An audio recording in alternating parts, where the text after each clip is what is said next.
We're going to go ahead and get started. I'm sure folks are going to be coming in over the next few minutes.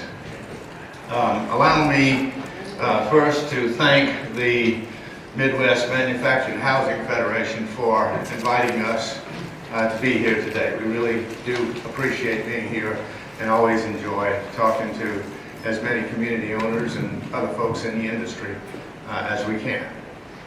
Let me introduce our panel. On my right here is Crystal Cruz. Crystal manages our community in Texas, southwest of Houston. She's been with our firm since 2012. During that time, she has sold primarily new houses, 28 new houses and 2 used houses, or pre-owned houses. Mario, next to Crystal, has been with us since 2010. He has actually managed 2 of our communities, one southwest of Atlanta and one north of Atlanta, which is where he is now. During that time, he has sold 47 used houses and 8 new houses. And next to Mario, Mario's right, is Marjorie Barbaran. Marjorie and I go way, way back. She is the comptroller of our company. She and I, along with the managers, review every application, every home sale that we have.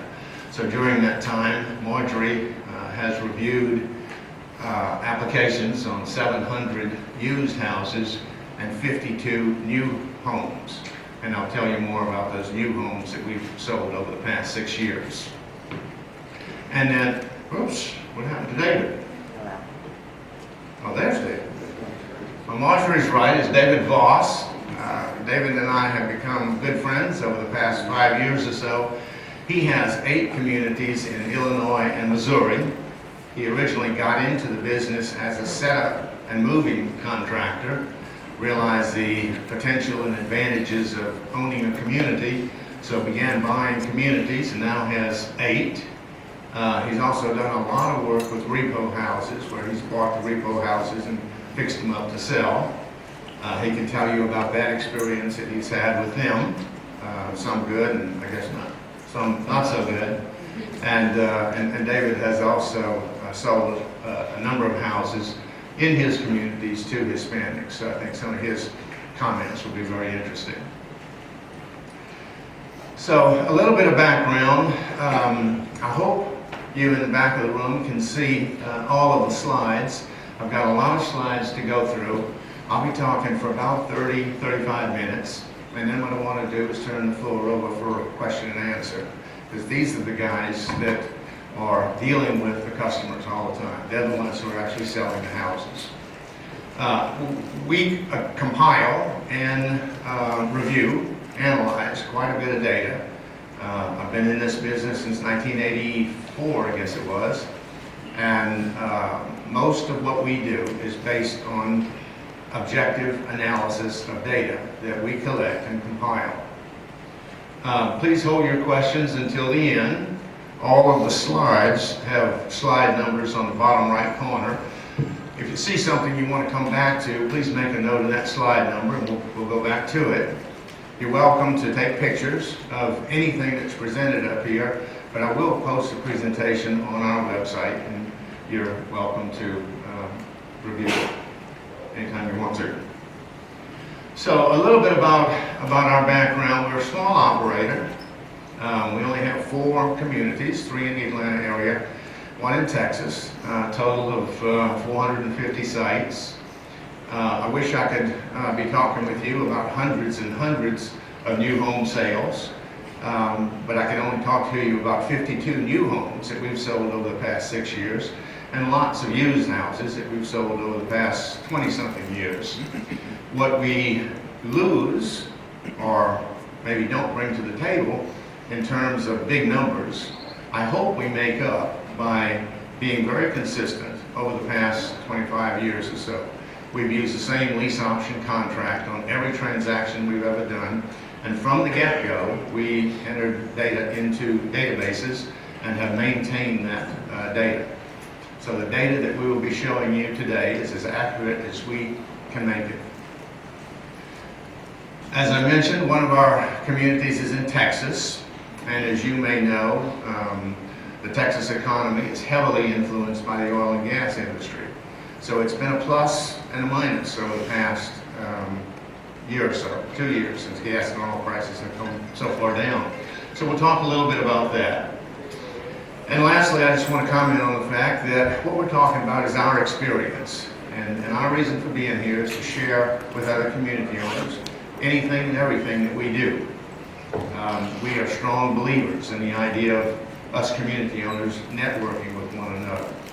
But I realize that our experience may not be representative of other folks. So what you see here is the best that we can give you about our operation, and I hope it would be helpful to you as well. So a couple of what we're not. I'm not an attorney. I'm not an accountant. I'm not an expert. I'm not even a consultant. We don't charge for what we do. We do what we do because we want to meet other community owners. We want to help other community owners as we have been helped over the years and as we will continue to be helped in the future. So in terms of background, 32 years that we've been in the industry, made a lot of mistakes, learned a little bit along the way, been involved with home sales for 24 years and seller financing over that same period of time. As you'll see when we talk about some data, we can count on almost two hands the number of homes that we have sold with conventional financing. So a total of 303 homes over that period of time. 52 of them are new, 251 were used, 764 sales transactions, of which 14 were conventional financing, 33 for cash, and 700 and something for lease option. And one of the statistics that we're very proud of is that 129 people in our communities fulfilled their commitment to us and got the title, which is our objective in terms of selling houses. I'm going to get some water here just a second.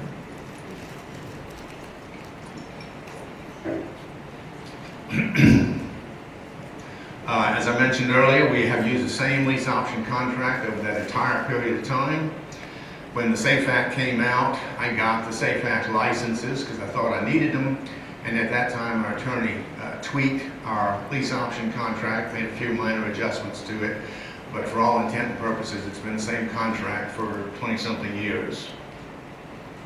As I mentioned, I did get the SAFE Act mortgage loan originator license and the mortgage broker license when the SAFE Act came out.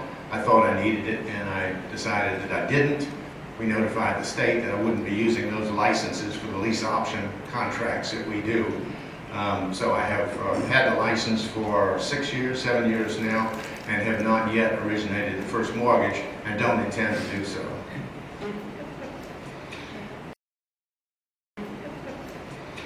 So let's talk about the sale of manufactured homes to Hispanics. I searched for what to call this.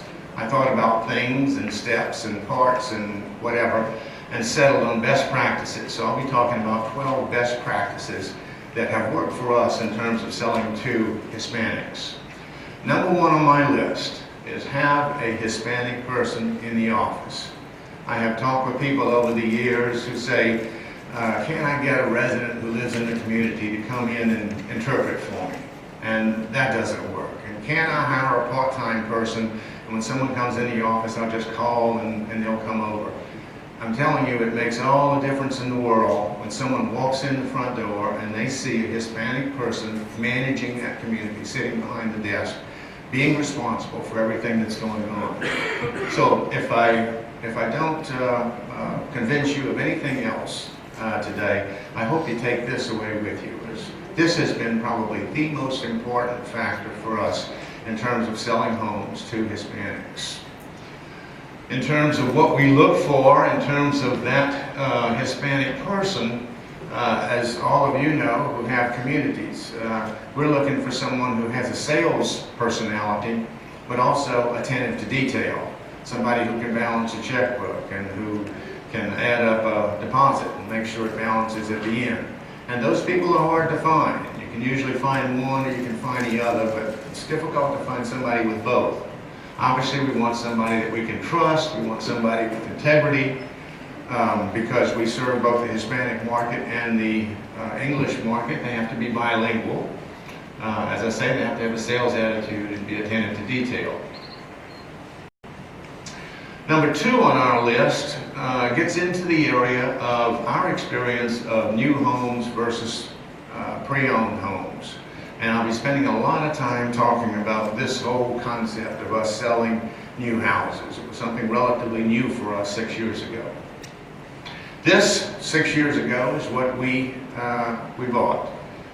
Somebody would call and say, hey, there's a repo available, and we'd send somebody out to go look at it. And we'd buy it for about 50 cents on the dollar. If $30,000 was owed on it, we may pay 10 or 15. And then we'd go through the hassle of moving it and rehabbing it and whatever and whatever. 6 years ago, we got to a point where the repo houses were both old and expensive. The finance companies were trying to recover as much as they possibly could. And there were fewer and fewer and fewer of the repos available because so many of the finance companies had gone out of business. So every year we saw fewer and fewer repos, and we saw the prices going up. So they were older and more expensive. So 6 years ago we said, we're going to try buying and selling new houses. And I'll tell you a little bit in a minute about our communities. But anybody, I think, who operates a sales program and a seller finance program looks at these kind of considerations and says, how long does it take me, what does it cost me to buy a house? How long does it take me to get it ready to sell? What do I have to do to get that house to appeal to prospective residents? The time to sell it, the caliber of resident that that house attracts to my community. What is it going to do in terms of upgrading my community? What are my future maintenance and utility costs? And for us, one of the most important considerations is when I sell that house, how likely is that person to default? Because as I say, I'm in the business of selling houses. I want to move people from the position of being a renter to a homeowner. I don't believe in churn and burn. I'm not one of these guys who say it's great to collect $2,000 up front and have somebody move out 6 months later and go fix the house up and do it over again. That's not our model. So what we've found comparing new and used houses is that the new house, especially what we see out in the show here today, is very functional, lots of eye candy. Obviously it's new, it smells new, it has a warranty. There are no repairs on it for at least the first year, and going to be fewer repairs in the future. It upgrades our community, and as I'll show you here, our defaults on selling those new houses has been significantly less. With the same application criteria, the same qualification criteria, our defaults have been significantly less with new houses. Conversely, the repos, harder to find, high initial cost. We end up having to move them, rehab them, maintain them, and the defaults. Number 3 on our list is the right house, the options and features for a house. Basically what we've talked to community owners about for years is this idea of a community series home. Generally it's a lower priced house, it's functional, and it has some wow factor, it has some eye candy. Those are characteristics that we look for in the homes that we brought into our communities. I know you can't read this list. I've got a handout in the back of this, but we, over the years, have listed features and options that we like to get in houses that we buy. So I've got one list of strongly prefer items and another list of prefer but not necessary. When we go to order a house from the factory, we go through this list with a salesman and try to put in as many of these things as we can. So here are some slides of some of the new houses that we've done over the years. I think this is a Horton house. Very nice interiors. This is a Champion house. Champion. It was displayed in our SECO program this past October. That one just passed is Giles. They're a subsidiary of Clayton. I believe this one's Fleetwood. We like the double vanities in the master bath. We like the frame around the mirrors. We have decks on the front and back of all of our houses, all air conditioned, all skirted. This was the Fleetwood house that we saw at their show last year. I think this is a Champion house. And of course, this is what we used to do. So compare that to that, and it's obviously a night and day difference. Number 4 on our list is affordable housing, and we throw that term around, and I think we sometimes have an idea what we're talking about and sometimes don't.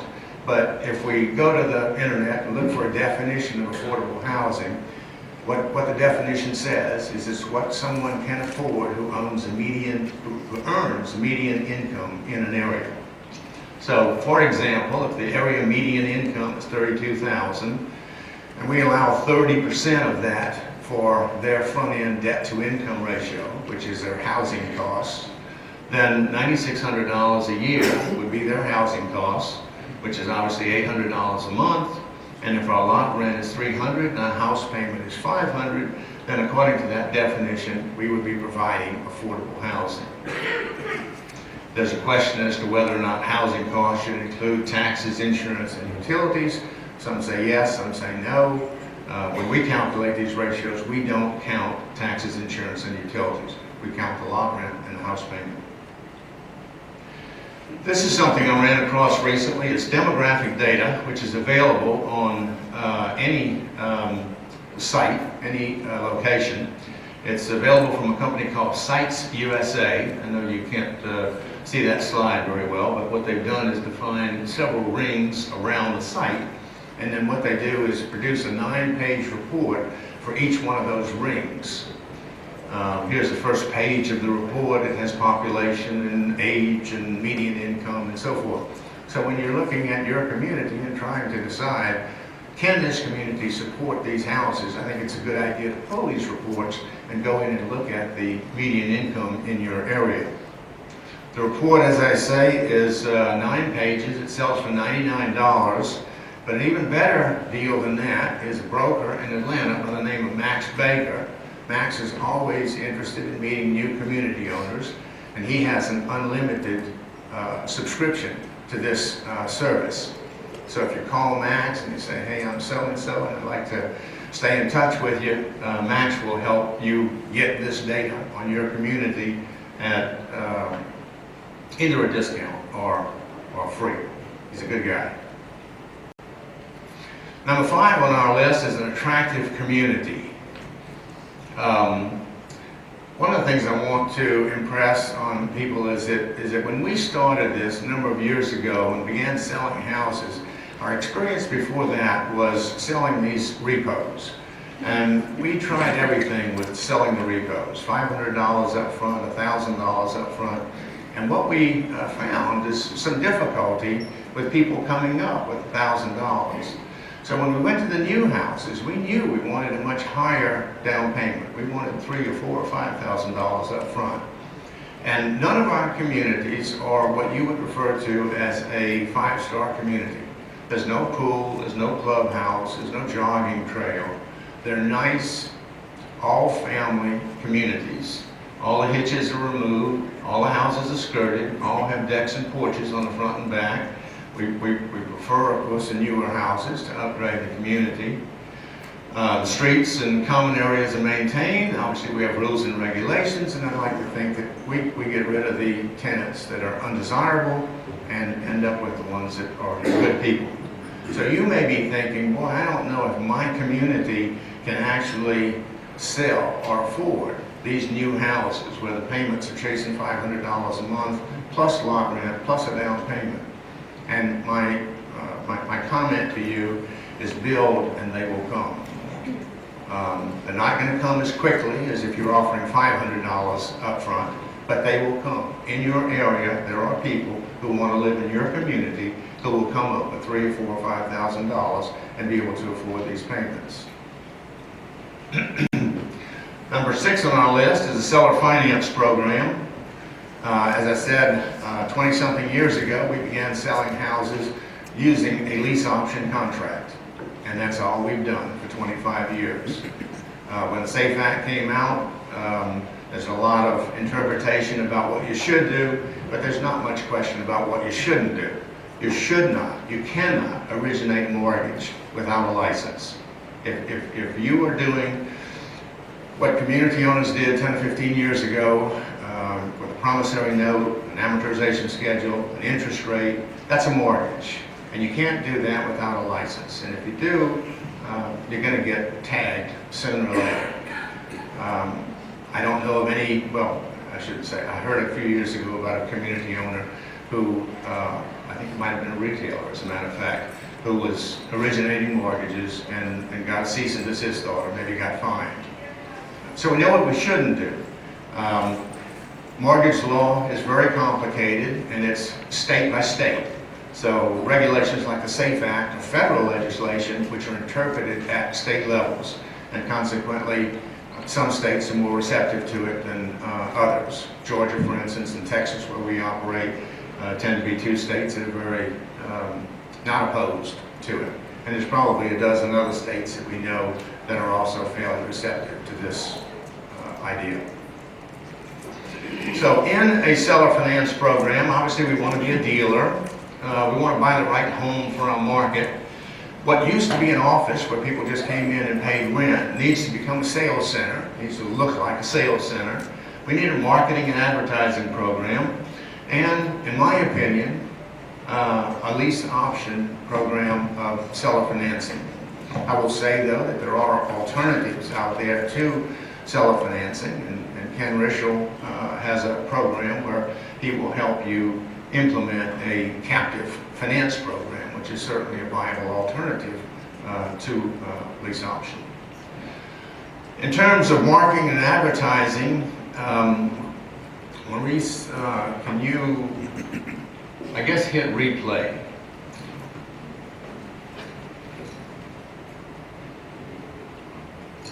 This is a little tricky.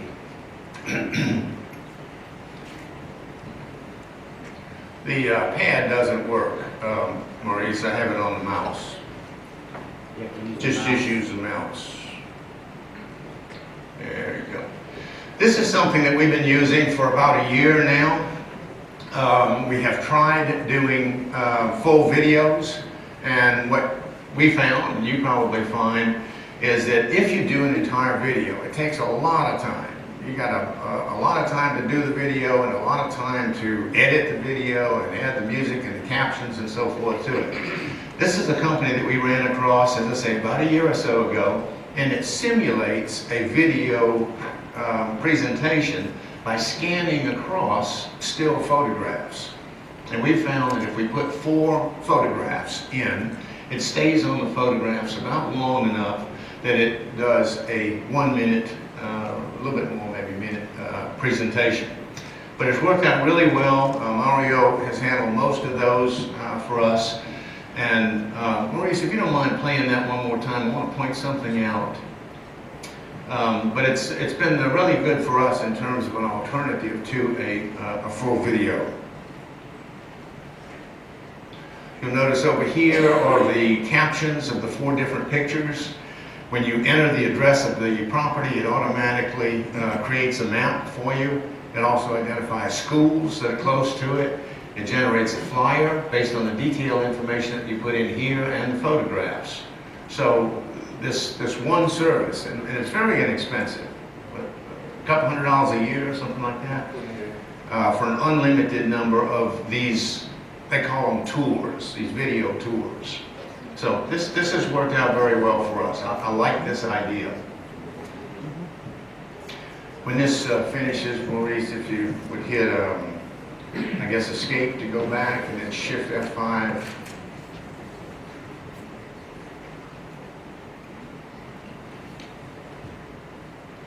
And go down to the next slide, and then do the shift F5. Okay. I have a handout in the back of this. These are some houses that were at our SECO show in October. This one is a river birch, 14 by 66. But what this handout shows is the financing that we did to acquire the house. We dealt with this American Commerce Bank here. So this section refers to the house, the cost of the house, setup, skirting, decks, air conditioning, and things like that. This section refers to the acquisition financing, and this section down here refers to the lease option financing that we did on the house. And I have several examples here. Here's a Champion 28 by 52, basically the same format. Schultz is a division of Clayton, and we had one of those at the show and bought that one too. So if you're interested in how we structure a lease option transaction in terms of the financing to acquire the house, and when we turn around and sell the house on lease option, pick up one of those handouts. This is an article that I wrote a couple years ago, and then we updated it a year later. George published this for me, but it talks about the lease option transaction, and what I'm doing in that article is basically parroting the legal arguments that my attorney made to me and then made to the state of Georgia when he told them I wouldn't be using my Safe Act licenses for lease option.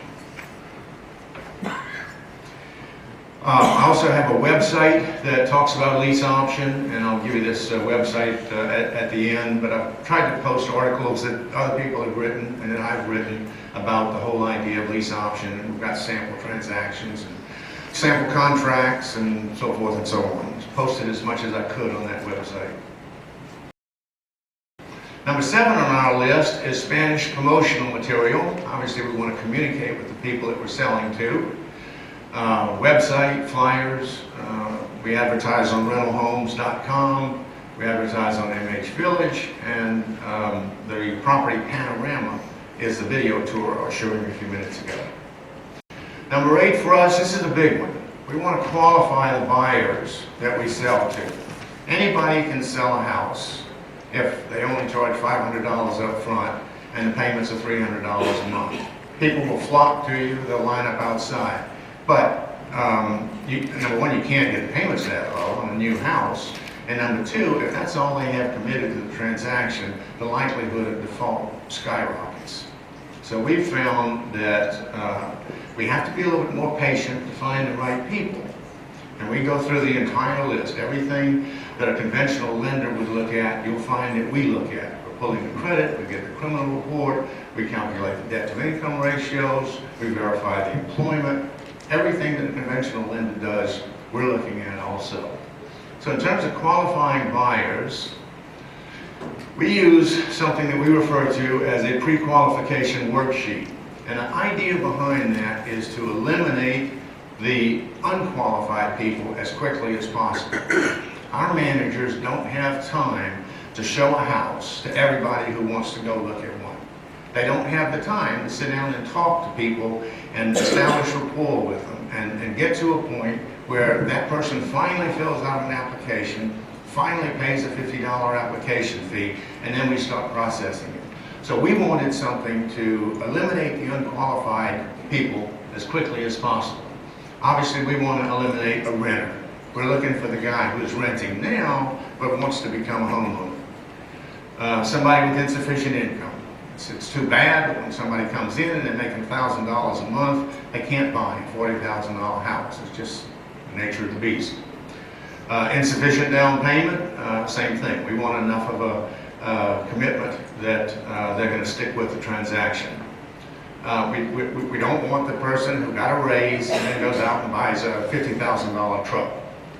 We don't want people, this is a true story, and a couple come in a few months ago and said our credit score is 825. We said, wow, that's really high. The husband had 400 and the wife had 425. Obviously, we want to eliminate the drug dealers and the prostitutes and the people that nobody else wants to live next to.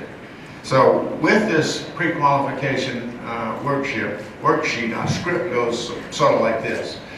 We're going to ask you 8 questions. Recognize right now that we're going to verify everything that you tell us. We're going to charge you an application fee if we get tentative approval with this pre-qualification worksheet.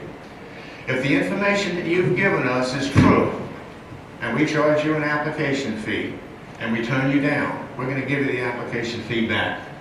If the information you've given us is incorrect, if you've lied to us essentially, then you're going to forfeit the application fee, and we're going to find out because, as I say, we're going to verify everything you tell us. If we approve you, we will apply your application fee to the down payment. And these are the 8 questions that we focus on. Landlord reference, current monthly rent, how long they've been renting, criminal history, credit report, down payment available, debts and obligations, and income or employment history. And the reason that we want these last 2 is that we want to calculate their front end and back end debt to income ratios. And I'll show you an example of that here.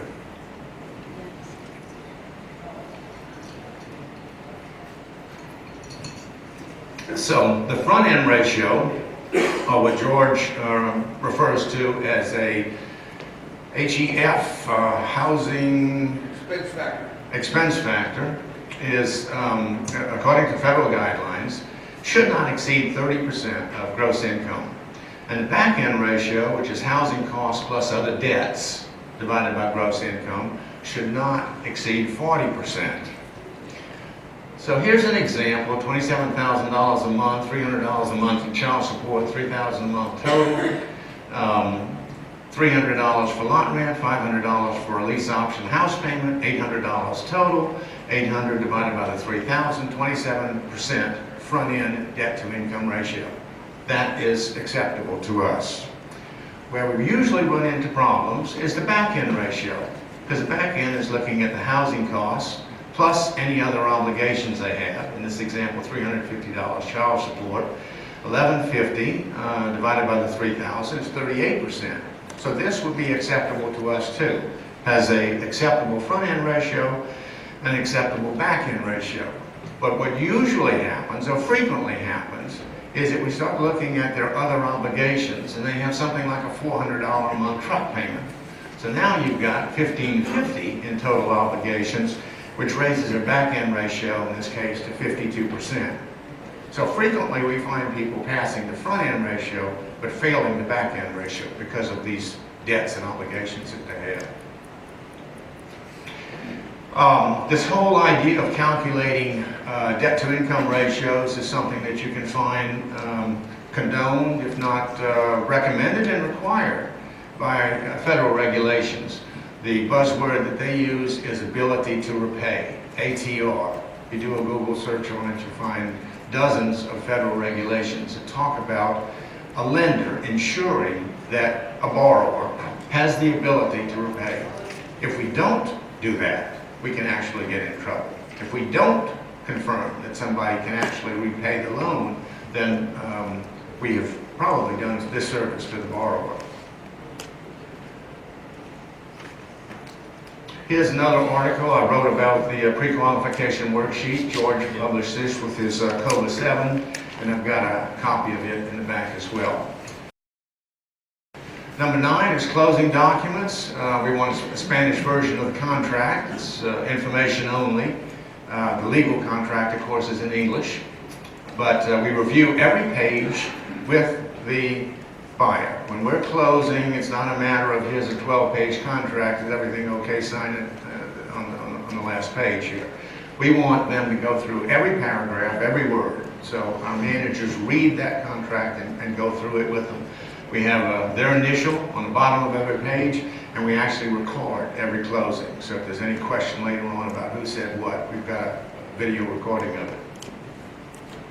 Number 10 is customer relations management. We use a program called Zoho. It allows us to follow up on leads. We can correlate leads to sales, and essentially allows us to develop this sales funnel. As we all know, sales is a numbers game. We've got so many people that make inquiries in the first place, and so many who fill out applications, and so many who get approved, and so many who buy. By maintaining this database, we can go back and look at the prospects that we've had and the sales and so forth. Here's some interesting figures that came out of that over the past 3 years. The percentages show where the lead came from. So 41% came from our website, 12% from Craigslist, and so forth. When we compare that, however, to the lead associated with the sale, we see these figures. So drive-by, for instance, amounts to 11% of our leads, but 24% of our sales. And referrals amount to only 8% of our leads, but 35% of our sales. So you can bet that when somebody walks in the front door and says, hey, I was just driving by, I want to know what you guys are doing, our managers pay attention to those people because they know that the likelihood of that person buying is higher than most other leads that they have. Number 11 on our list is tracking transactions. Here's what we've done over the past 6 years. Total transactions of 147, 95 of which were associated with used houses and 52 associated with new houses. Some figures I'll just point out here is out of the 147, 22 were cash buyers, and that broke down to 17 and 5 here. And out of the 147 transactions, 125 were a lease option. One of the most interesting figures for me, for us, is this row down here that talks about defaults. Out of 147 transactions during this 6-year period, we had 26% default. But when we broke that down between new and used, we only had 3 defaults out of 52 new homes.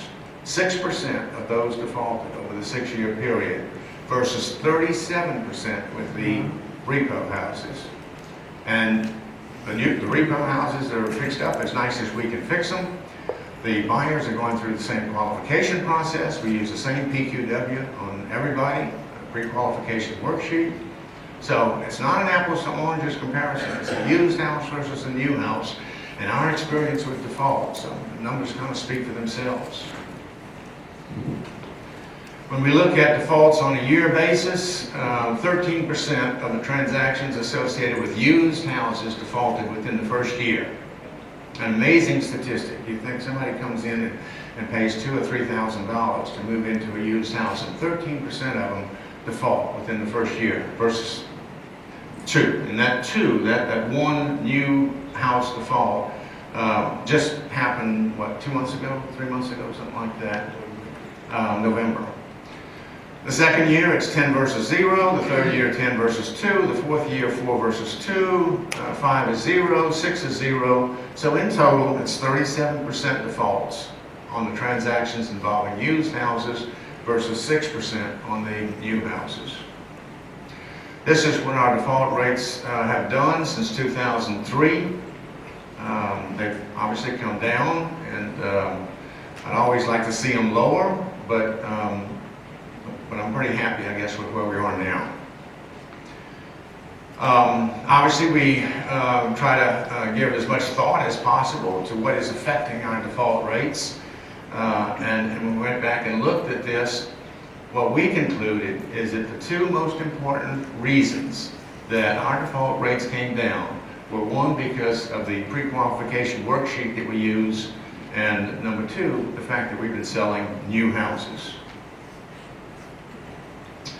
So default rates affect one aspect of cost, but the other is the actual cost of the default itself. So when we look at our default-related costs, we're looking at the rate, we're looking at the cost of the default, which is how much they owed at the time they moved out, what the rehab costs are, what the carrying costs are, and what the resale price was. On the 2 new homes that we had, I know you can't read this slide, I think I have a handout of it in the back, but these 2 defaults that we had were sold almost immediately. Both of the houses were in excellent condition. I don't think we actually spent anything at all on either one of the houses. So they were very, very good experiences for us in terms of cost. I mentioned the Texas economy. Everybody but the Texas Department of Commerce knows that Texas economy is heavily influenced by oil and gas. That's the good news, and the bad news is the same. So when oil prices started tanking a couple years ago, we got really nervous, wondering if that soft economy was going to result in higher defaults for us. And in actuality, we didn't experience any unusual high defaults during that period, and still have not. And our justification, our reason, our explanation is that those people bought an attractive, functional house in the first place. They got a good deal. Their payments were low, the term was short, and the lot rent was reasonable. So I think if you combine those factors, even if the economy does get tight, I think that you're going to find that your defaults are still not going to increase significantly. In conclusion, our experience over the past 20-so years is that new homes are easier and quicker to sell. They attract upscale residents.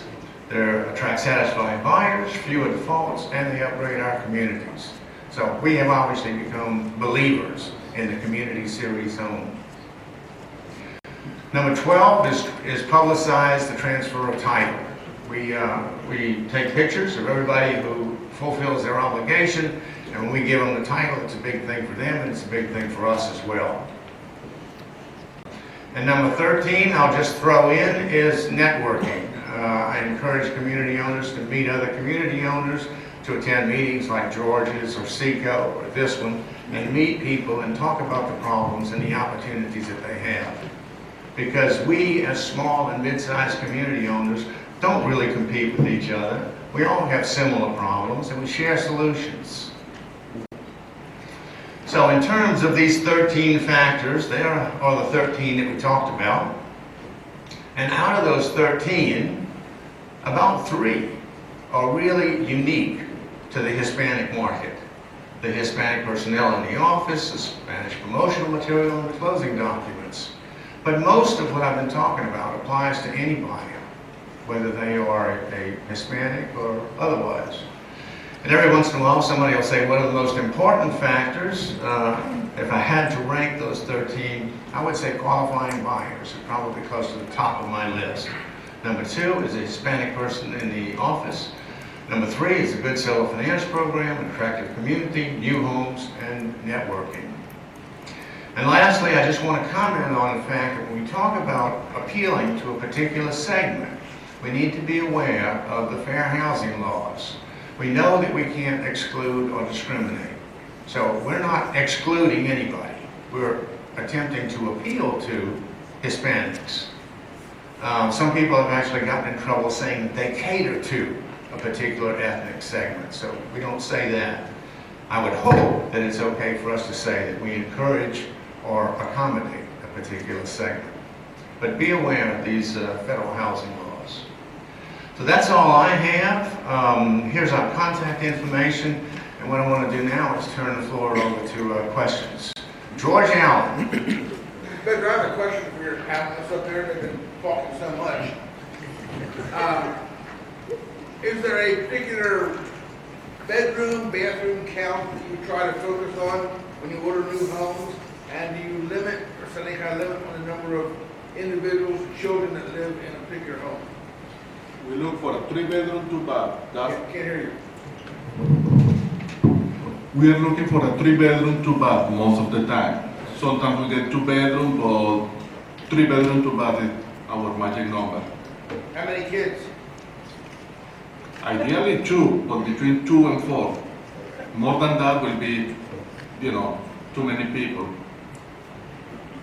I think the federal law allows 2 children to a bedroom up to some age.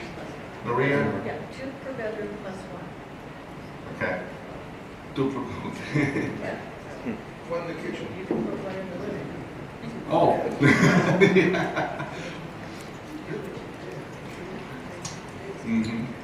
Questions? Questions? Questions? Yes, sir. What's the amount of down payment that you are requiring, or in the beginning, did you require a certain amount for used homes and new, and then late in the last year or 2, have you changed that at all? Because with your ratio of defaults, maybe if you got a higher down payment, that could have even been lower, because they would have had less incentive to default. Audrey, you want to answer that? Can you repeat the question? The question is, how much of down payment do we get used homes versus new homes, how much of an impact the down payment has on default rates? For a used home, we get between 1,000 to 1,500. And for a new home, we target about 10%, and it ranges between 3,000 to 5,000 for a double wide minimum.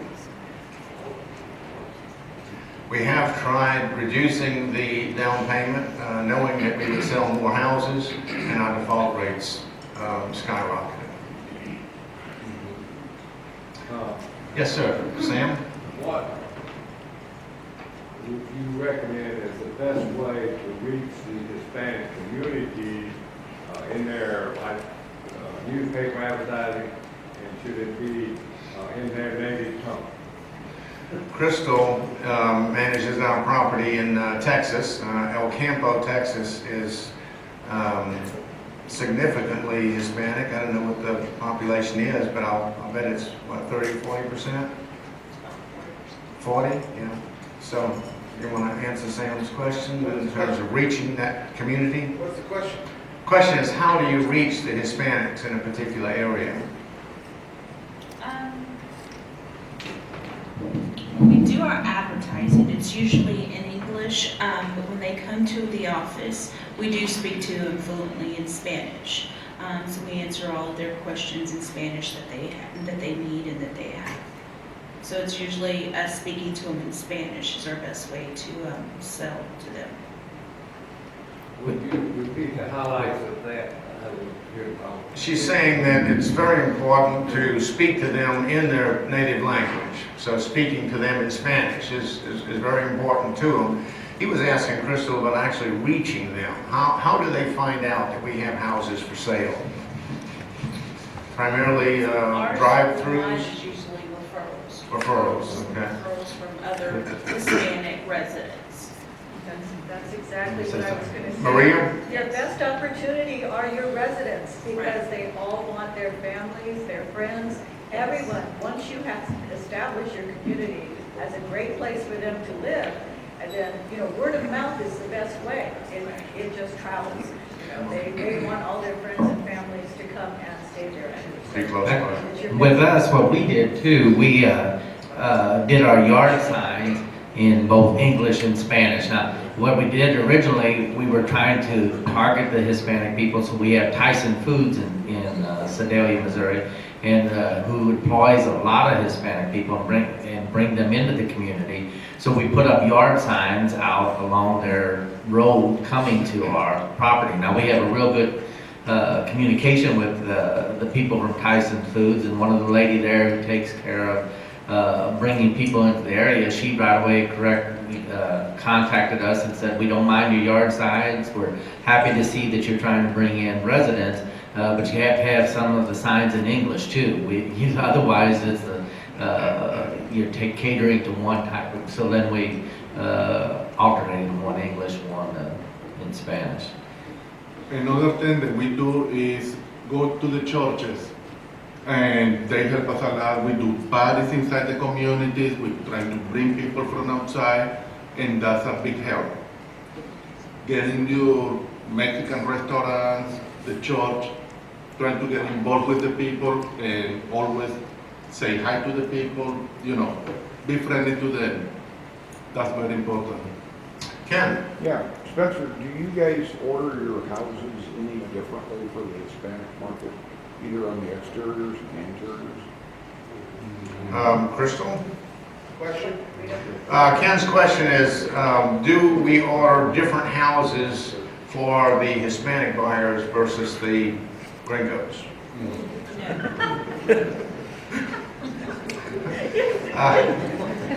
We have found some houses have features that appeal.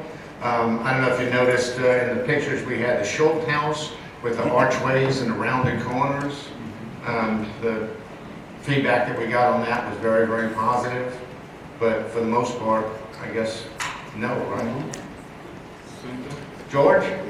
Picking up on what Mario was addressing, what other additional things do your managers do on site to increase the opportunity for referrals?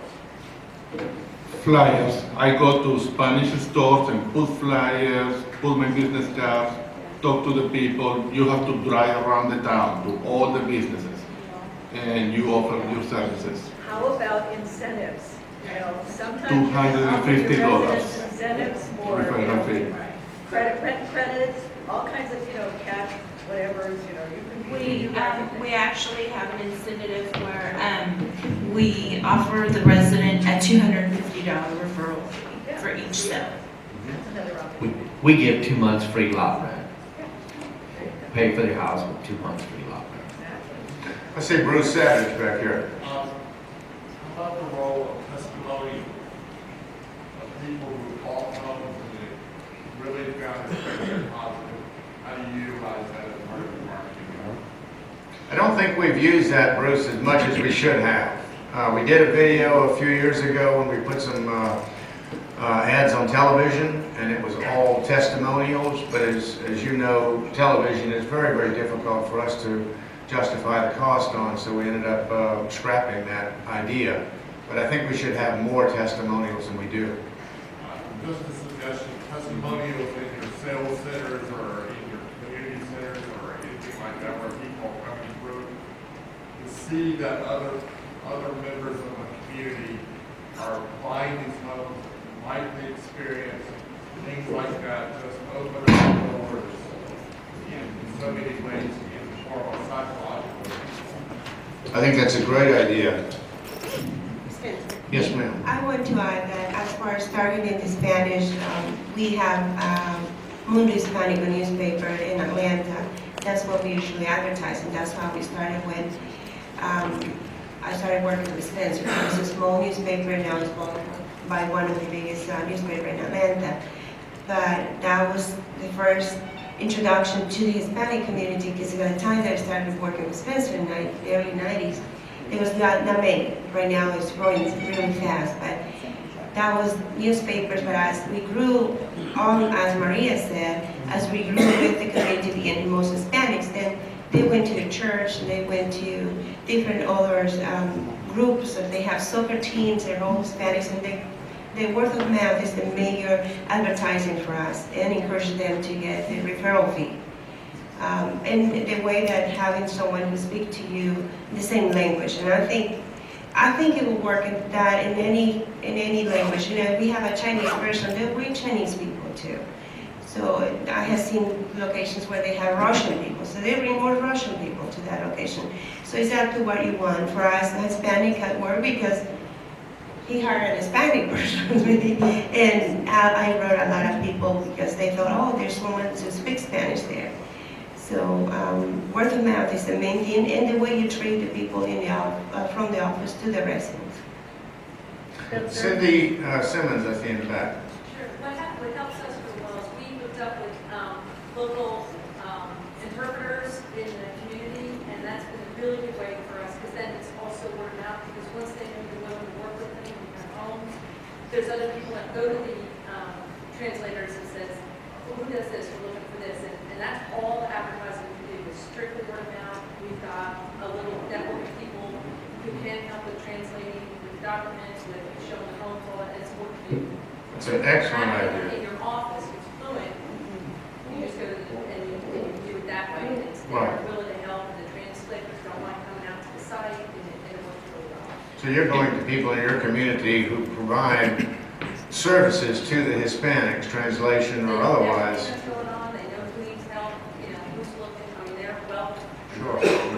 It's a great idea. With us, we have a full-time manager that does not speak Spanish, and we went out to our park to get people to help interpret. But then we took one lady who's a housewife there. Her husband gets off at 3. She now comes into our office from 3:30 to 6, and she speaks very fluent English and Spanish, and that made a world of difference. And now our manager kind of gets a break, because from 3 to 6, since a big part of our community is Hispanic, that from 3 to 6 we get a lot of activity because they know she's there then. So there's no doubt in my mind that's a big plus. We've got time for a couple more questions. Yes, sir.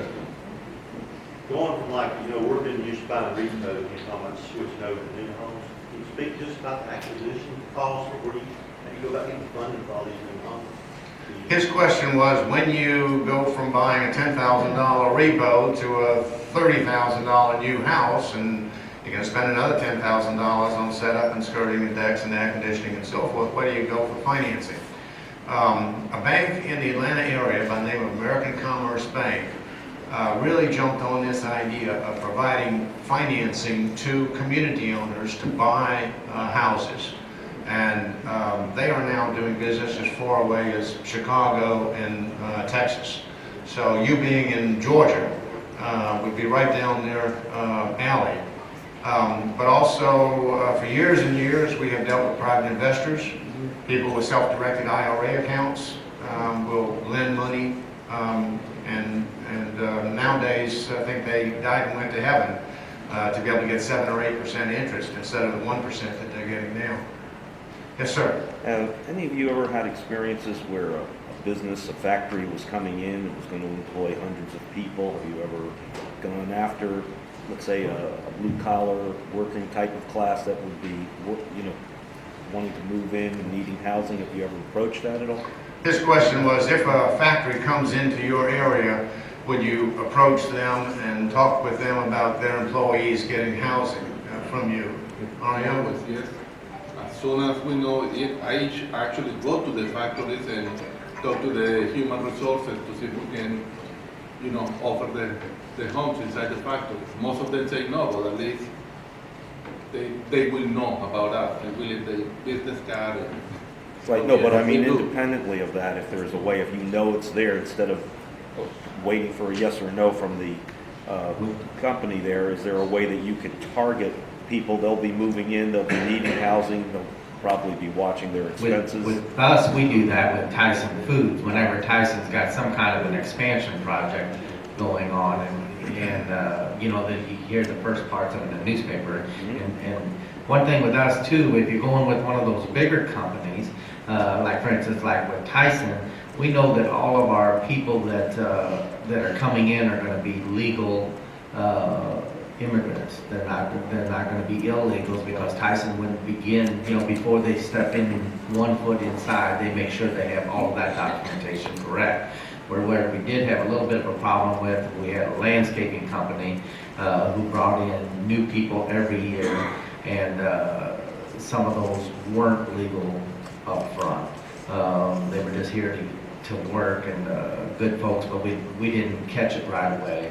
Didn't catch it till later. So I think that working with the big companies, it really works well, because they're doing it right. Got time for one more question, probably. Yes, sir. David just hit on something I'm interested in. Occasionally when I'm screening residents, potential residents, I'll run into someone has no social security number, no individual tax ID number. You said someone slipped by you. How did that happen, and how do you handle that? Our guy had illegal paperwork. Their paperwork wasn't right at all, but the girl in the office now, and I don't do that part of it, but it's pretty easily picked up on. You can pick it up real quick. I think, for the most part, as long as they don't have illegal paperwork. And if they don't have those two things, a social security number or individual tax ID number, then you can't run them. Sorry, we can't help you out, but if you can get that information for us, we'll be happy to do it. Right. Go to Tyson, they'll teach you how to get live. They'll give you a job and help you get your paperwork in order. I think with a TIN, a tax identification number, Okay. that allows them to We have are out of time. All of us will be here all day, so feel free to grab us anytime. Happy to